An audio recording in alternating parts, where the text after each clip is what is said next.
Hey everyone, welcome back. In this video, I'll show you how to create a Google Workspace account from scratch using the latest setup process in 2026. Google Workspace is perfect for businesses, freelancers, and teams who want professional email, cloud storage, and collaboration tools all in one place. So yeah, let's walk through how to set it up the right way. First, open your browser and go to the Google Workspace website. From there, click the option to get started. You'll be asked a few basic questions about your business, like the company name and number of employees.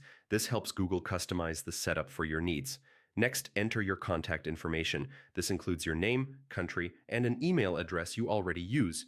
Google uses this email to guide you through the setup process.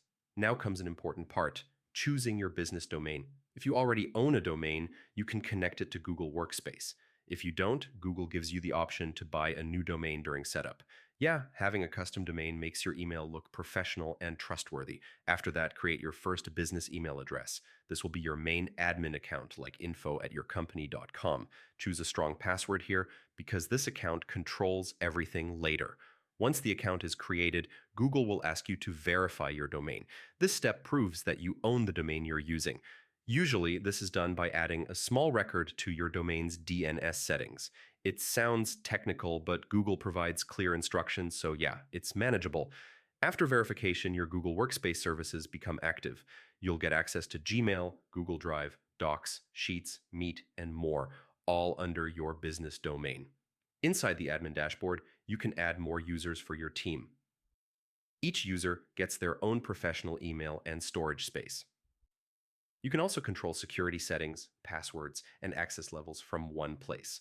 Before finishing, choose a billing plan. Google Workspace offers different plans depending on storage, features, and business size. You can start with a basic plan and upgrade later as your business grows. Once billing is set up, your Google Workspace account is fully ready. You can start sending professional emails, sharing files, and collaborating with your team immediately. So yeah, that's how you create a Google Workspace account step by step in 2026. If this guide helped you, like the video, subscribe to the channel for more Google and productivity tutorials, and I'll see you in the next one.